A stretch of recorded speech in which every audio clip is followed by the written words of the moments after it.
Hello and welcome to a brand new episode of In the Post, a new podcast that we've been doing. This is episode 2. We're going to be talking about what's happening in the draft. On my right, Joe. On my left, Hi, I'm Sam. Okay, so we go right into it. Let's delve in. Excellent. Okay, number 1 pick for the Minnesota Timberwolves. Doom, doom, doom, doom, doom. Don't play that music. Karl Anthony Towns. Great. As expected, it was going to be a toss-up between him and Jahlil Okafor. But it looks like Minnesota got their man. He's been posting on Instagram lately how excited he is.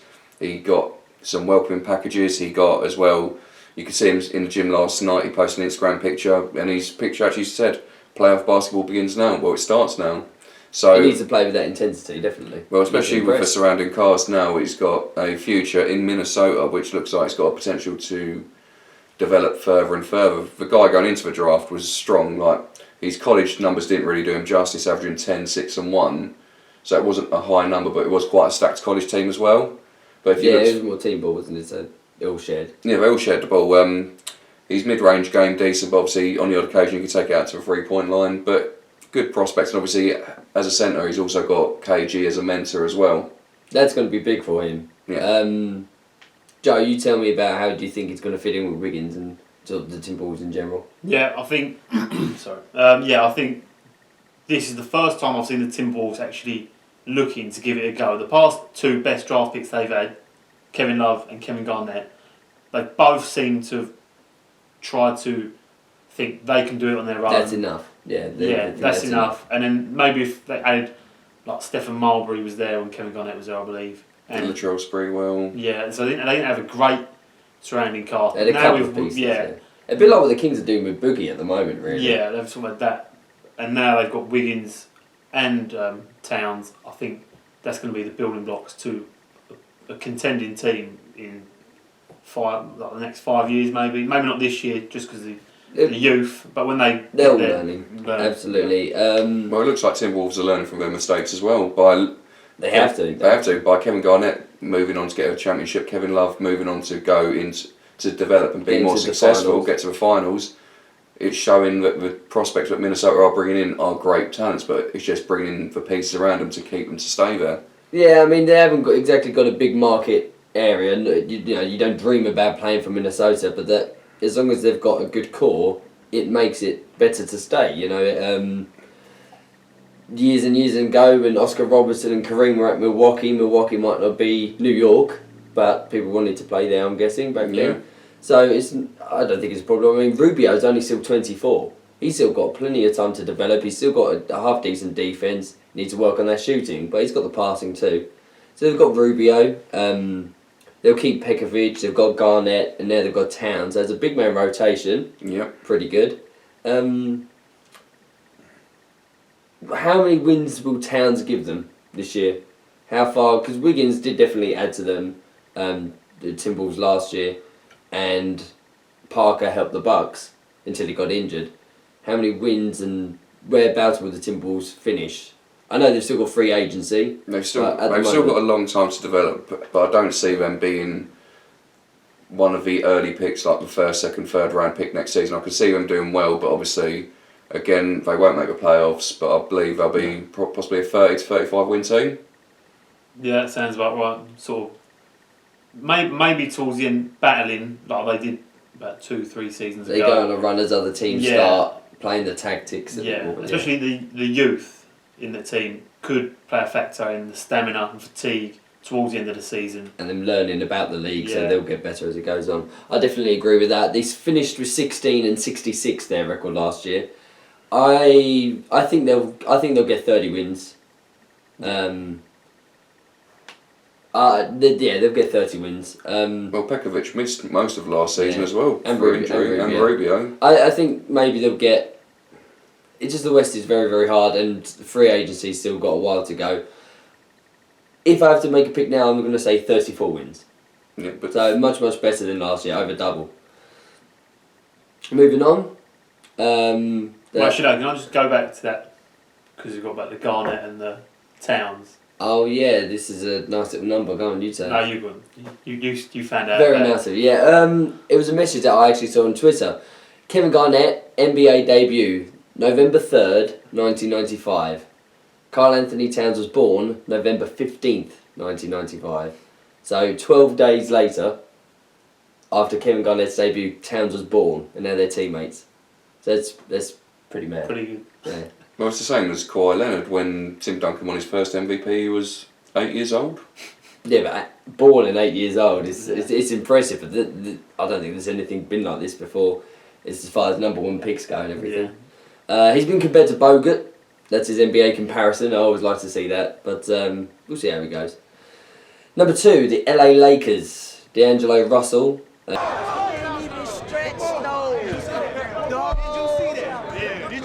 I think he's a good pick, to be honest. Byron Scott has said that he believes that Okafor will be a good player, but Russell's going to be a superstar. And I've even got a quote here from Byron Scott and said about when he played 3-on-3 with the Lakers in practice before the draft. He said the way he commanded guys to do certain things, the last guy to do that, whom I played with, was Irvin, speaking of Magic Johnson. And then he also said about when he's coaching Chris Paul at the Hornets then, it would have been, the New Orleans Hornets. He said, like Chris Paul, when he was 19, 20 years old, I think he's on that level. So he thinks he's going to be the next Chris Paul. Yeah. So that's all. And at 6'5" as well. Chris Paul's only 6 foot. That's going to have a lot of length, good defense maybe. That's very crazy because the two names that he's mentioned, Chris Paul, probably the best point guard in the NBA at the moment, and Magic, the best point guard of all time that we've had so far. So Byron Scott, I mean, whether his opinion is right or not, I think as far as Okafor goes, not picking him, they clearly are thinking Boogie in their head. Yeah. They're not getting Boogie unless they trade Russell, which isn't going to happen. D'Angelo Russell does stop them going in for Rondo though. Yeah, but at the moment I've got cramp. You've got cramp. I've got cramp, but on a different matter, with D'Angelo Russell, he's 6'5" as you're saying, but also a 6'9" wingspan, so he will be able to get into the lanes, prevent some passing. But he's one of those high reward, high risk players. Yeah. He seems to be compared to James Harden, but he's also floor is Michael Beasley. Oh, so he's one of those players that you can either, if you put him in the right team, the right mentality, and the right surroundings, he might succeed. But well, if he walks into the training camp and he sees banners all around him, that should. It might motivate him, but at the same time, at his college team, he had one of the highest usage rates in college. If Kobe thinks this guy is good and wants to make him good, he can help. But if Kobe sees him as almost like a threat and goes, I'm still the number one guy, it might hurt his development for at least his next 2 years until Kobe retires. I think he's a good pick, and I can understand picking him ahead of Okafor because I've heard criticisms about Okafor. I haven't seen him play. I haven't watched any of the college ball, but they say his lack of defense is worrying. I haven't heard anything bad saying about Russell. So yeah, I haven't really heard anything. I mean, I know that he's at the Lakers, so Byron Scott's going to want to boost his confidence by saying these things. But saying these things that's one of the best compliments you can get, really. Saying about Chris Paul and Magic Johnson. I don't know. He believes it. Obviously, he wouldn't have drafted him. Yeah. It's not just a thing he was saying. Moving on, the 76ers. They don't like people under 7 feet, clearly. Yeah. They've, past 3 years, drafted Nerlens Noel at number 3. No, it was traded. Number 6. Oh, yeah, it went down. Okay, Joel Embiid was number 3. Yeah. And Jahlil Okafor was number 3. They've got a very big man rotation there. Yeah. And they've even come out and said that they're not going to actually trade Okafor, but saying that and is doing it. But if they're going to do that, maybe I think this season they're going to try out Noel and Okafor and see how that goes with Embiid not playing, or supposedly not playing for most of the season. See how that goes, and then maybe for the end of the season or mid-season, look at trading one of the three. And yeah, absolutely. And then that could open up a guard, maybe or a forward. Or you just never trade a big for a small. That's the old famous NBA saying, but they would have to do it. I think Okafor and Noel makes sense. You've got the offense and the defense together. Or Embiid and Noel. I think that Noel's staying because he has the defence and it sounds like Embiid and Okafor are the more offensive-minded players. Have they given up on Embiid? We've heard things on the net and rumours that his attitude is a problem, his dedication, his injuries. Have they given up on him? Absolutely not. Basically, I'm on the same side as Joe here. What it is, I believe that Philly's going to try out the different rotations and try out how they're all going to work together. And the one that doesn't work, then they'll trade off. But the saying is, at the draft, you get the best player available. So they've done exactly that at third. They've got the best player at that time. That's what they did. He was the... If you were starting, like our franchise game, if you were starting a franchise, out of any of them players, he would be the pick that you chose. Yeah. So, I can understand it. So, looking good for the Sixers' future. They've definitely got a good big man out of the three. One of the three's got to be a good big man. Good. Good odds, anyway. So, from going from good to the bad, Well, love the little segue there. good to the bad. Don't know if he's bad yet. Might be ugly. The ugly part was the disrespects. Knicks fans Yeah. at number 4 picking. They picked Porzingis, Latvian, I believe, played for Seville in the Spanish basketball league. They booed him. They booed him hard. A 19-year-old who can flat out shoot. If anyone's looked at his training and his workouts. This guy, he hits net every time. No room, he's a good shooter, and they've booed him hard. I think the Knicks, because of their trouble getting Bargnani, and they're maybe comparing him to him when they should be doing that this early, they're already thinking a European tall, can't shoot. Oh no, he can shoot, but he can't rebound. Maybe that's their... and the fact he's quite skinny as well. Maybe they're not looking that he's a 19-year-old. I think they're looking at it like he's a 25-year-old who should be playing amazing right now. But that's why I think they're looking for success straight away, which ain't going to happen for the Knicks. Who else is left? Okafor got picked, Towns got picked, Russell got picked. The rest of the players, there's a little gulf in talent from the other three, and this could be a high reward. I mean, he's been compared to Powell and Dirk. Yeah. I mean, he has a similar build to Dirk and he has a similar shot to Dirk. I mean, if he gets anywhere close to him, they're going to be cheering him very quickly. But then there's the Darko comparisons as well. Where do you think he's going to go?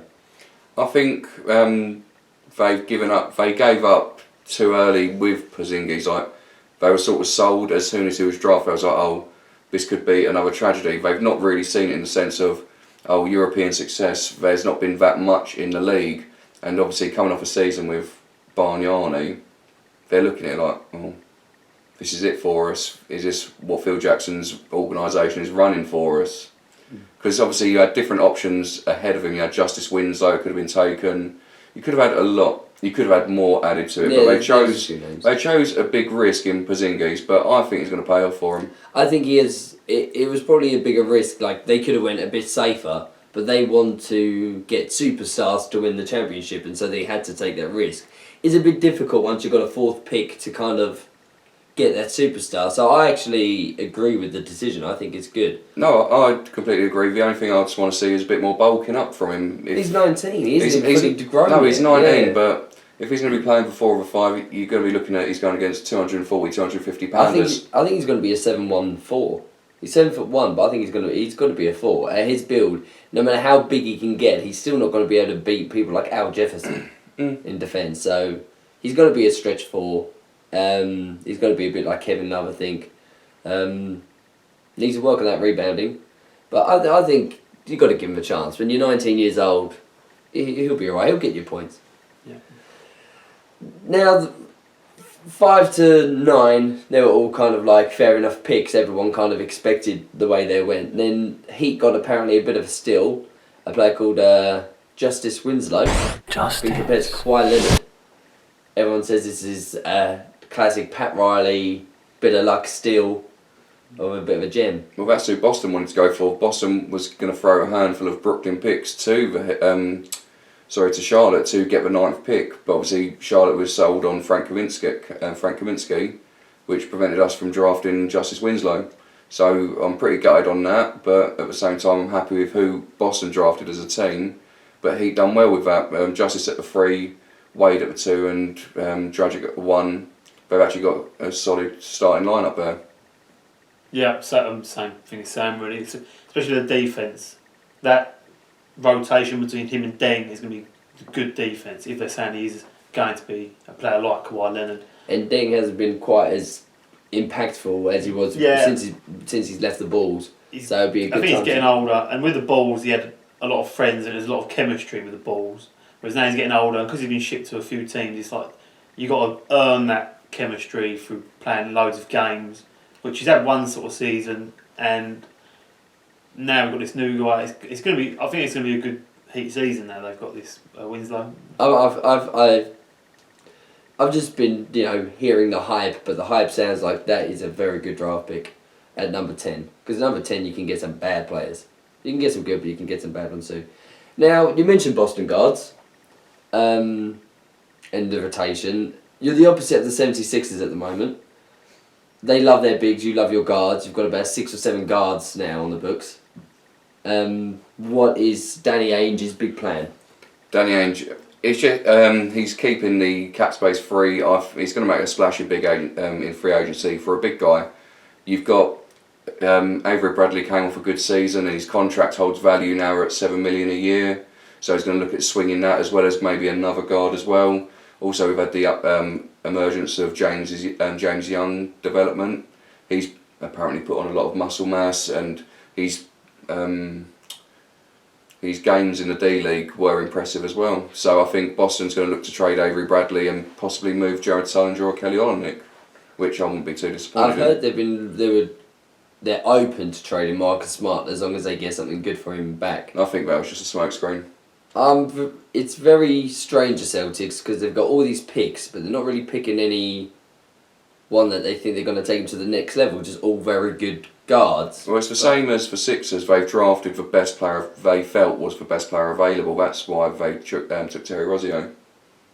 Well, if you were Danny Ainge and the Celtics, what would your rotation be, and who would you trade, and what would you look to do? Well, I think saying the opposite of the 76ers, they've got to get a good defensive big. I mean, they've got scorers in their guards, Isaiah Thomas especially, creating his own shots and stuff. But yeah, I'll definitely look towards a power forward or a big. I mean, they're looking for Greg Monroe, but he's not good enough defensively, I believe. I don't think he is, but I think he's been playing the 4, so he's chasing the Durant's of the league, the Melos of the league. He's trying to guard the both ways really. Him and Drummond have been getting in each other's way. They don't seem to be fully comfortable playing with each other, Greg Monroe and Drummond. So I think when Monroe goes to wherever he goes, he will be better and he will relish that opportunity. So you're saying they'll do the same as the Sixers, test them out for a year, find what's the best rotation, then decide what they're going to do with that team. So next year they're not worrying about playoffs. Because of their guards, Bradley, Smart and Thomas, I think that's a good rotation they've got. I know they're sort of adding maybe a few more players, but I think that's the best rotation at the moment. Is I think starting Isaiah Thomas at point guard or playing more minutes down to start. Yeah. Obviously last season he was more of a 6th man. But yeah, and I think that'll be the best option for them. But yeah, I think they just got to get some bigger players because I know everyone's saying that it's going to be NBA's becoming a small ball league. They played a lot of 3-guard lineup last year. Yeah. Celtics. But I still believe that you need a big, good rebounder who can protect the rim, because most of the points come in the paint in the NBA. So you've got to have someone who can stop that. Absolutely. So I think what they should do, you heard it here first. Both going to give it a year. Next year, maybe Avery Bradley and some picks for one of the 76ers bigs. I think that happens earlier on the season. I think that happens before deadline.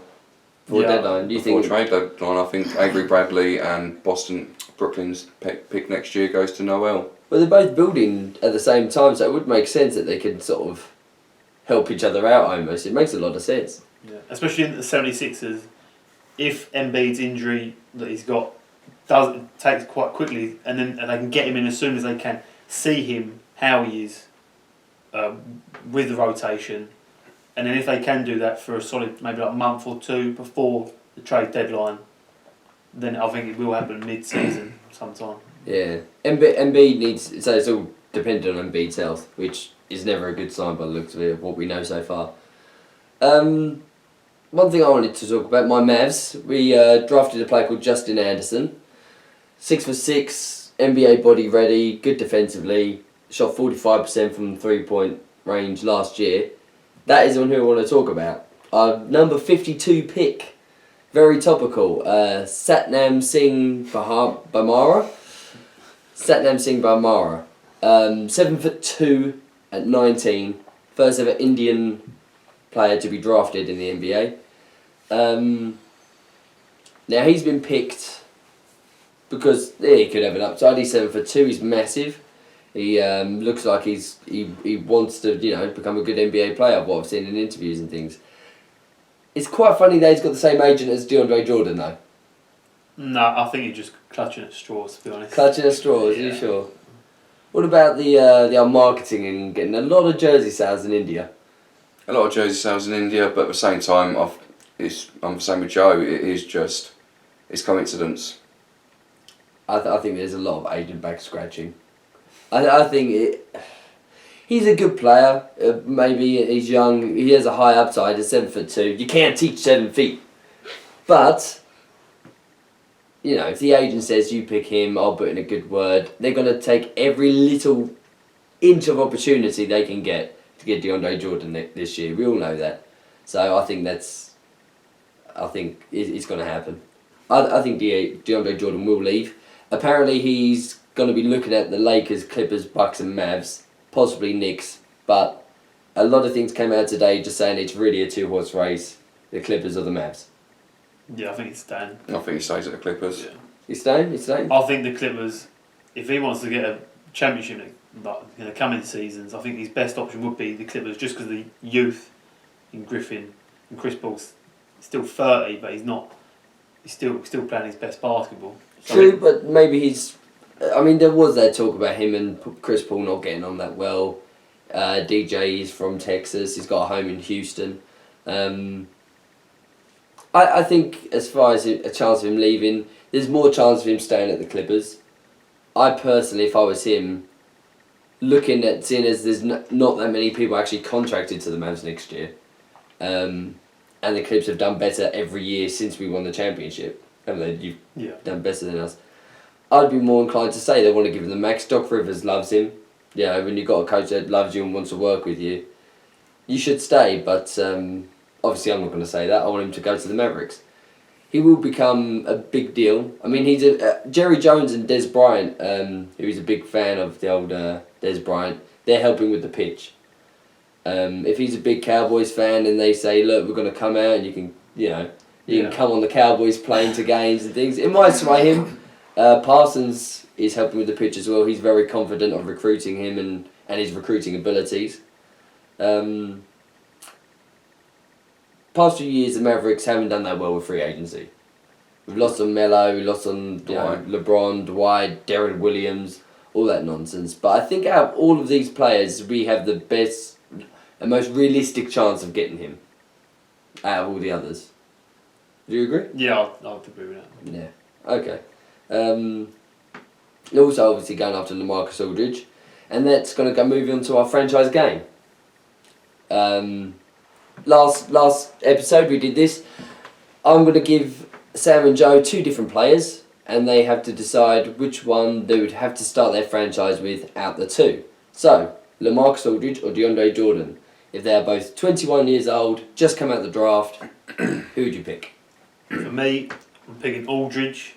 He's got a career of nearly 20 points per game, 8.4 rebounds per game, 1 block a game. It's not a lot, but that's over a career that obviously wouldn't have played as many minutes as he was younger. Good 3-throw shooter, which is always important. Good field goal percentage.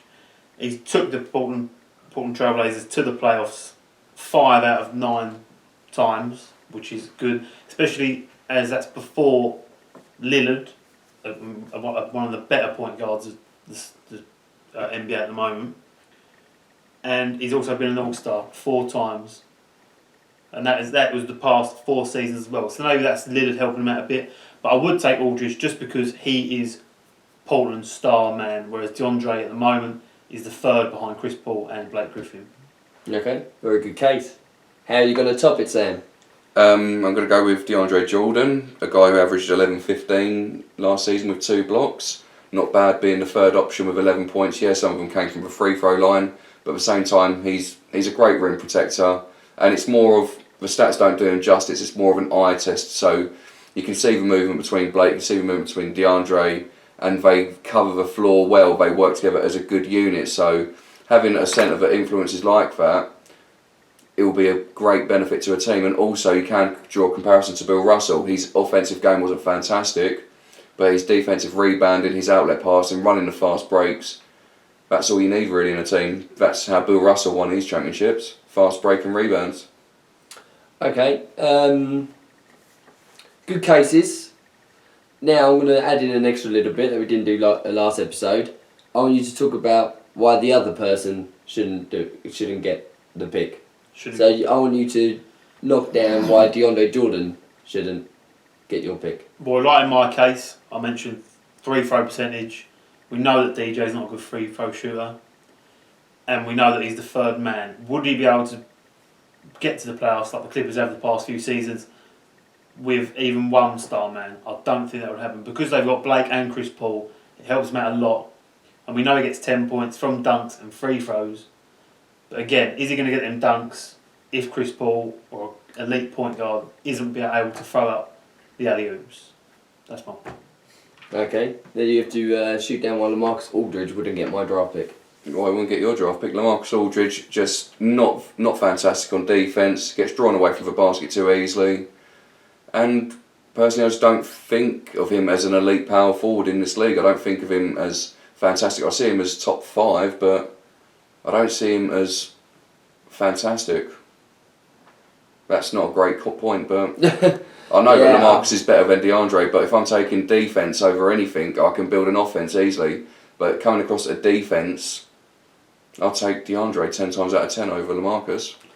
Okay, you kind of like clawed it back a little bit. I nearly gave it to Joe. I understand that given you want to build, when you're building a franchise, defence is obviously important. Once you have him in the post, you have no worries sort of defensively about that. You can focus on everything else.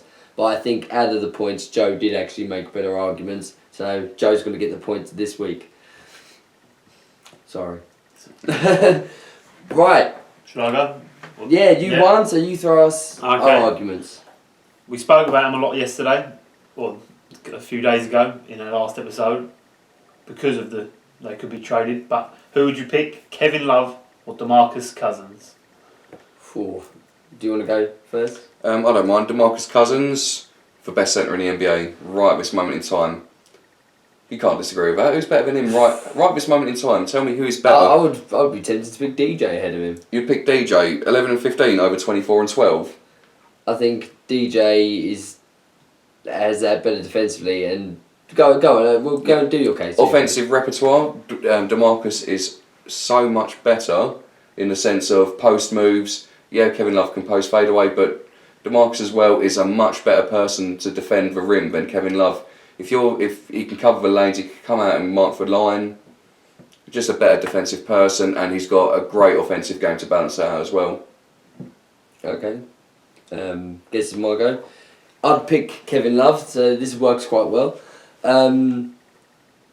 He averaged 26 points when he was at the Timberwolves before he left to the Cavs and they wasn't utilised properly. He got 26.5 points per game. Also, he got 12.5 rebounds from the power forward position, not the centre position. He already established that he can take a very, very poor side to 500 in the West, something that Boogie Cousins is struggling to do. He'll be able to out-rebound anyone. He's still got fast. He's got great passing. He's got outlet passing and everything like that, so he's not a selfish big. And even at the Cavs, he's actually proved that he won't necessarily demand the ball all the time, and he can actually be able to buy in any situation, even if he's struggling in it. He's still prepared and not moan. So he does moan. He does moan. He says he's unhappy. He says he wants the ball more, but he hasn't requested a trade or definitely leaving in free agency. He wants to stay at the Cavs. He wants to earn his place. And out of moaners, if we're going to go into weaknesses now, Boogie Cousins isn't exactly the best role model in the world for a franchise. Last season, did you see with Mike Malone, when Mike Malone got too carried away, Demarcus kept his composure, pulled him away because he was showing how he's maturing as a player. I think he's led the league in techs for the past 3 years, hasn't he, since he's been in the league? I don't know for sure that stat, but I'm not pretty sure quoting it's hard. Boogie Cousins, he's undersized for his centre, I would say. Although he gets his points on offence, Kevin Love, I would say, gets more. And defensively, they're just as probably bad as each other. But because Kevin Love is a power forward as opposed to a centre, it's less exposed. If you want to shoot down Kevin Love? Well, I think with Kevin Love as well, it just shows last season that he can't fit into a different system unless he's the first person. If you're drafting him as a main person, but you're trying to find pieces around him, all you need to do is, the opposition needs to draft a power forward that's just going to shut him down. Then your team's screwed, because Kevin Love is not happy being a second or a third option, and he's not as productive being that person. He is as productive, but I would blame Coach LeBron ahead of that. But I like this argument. This is a good game. Yeah. What's your decision? I think I'll go with Sam on this one. I thought I won that one. No. I thought I won that one. No. I thought Sam was going to be 0 I know a lot for of 2. the argument is that Demarcus Cousins is a bit moany and gets his text, but this season, like Sam said, he's been much better at that, and I think that's just maturing. Not even people saying calm down. I think he's just getting older and wiser, and I believe that. I think he is, but I don't think he's as mature as Kevin Love. No, he's not, but he is getting maturer as it goes along, and I think he understands that sooner or later he's going to have to be more a team player. Okay, I'm not one to argue. You're the Okay, final alright, say. then, You are the final say. All right. Okay. Finally, for me, I'm going to give you Kareem or Hakeem. Okay, well, I'll go first because I went second last time. Kareem Abdul Jabbar. Most All-Stars out of any player. 19, I believe. So 19 years he's been an All-Star. Highest scorer in NBA history. Unstoppable on offense. Still decent on defense. He was never bad on defense. Immense longevity.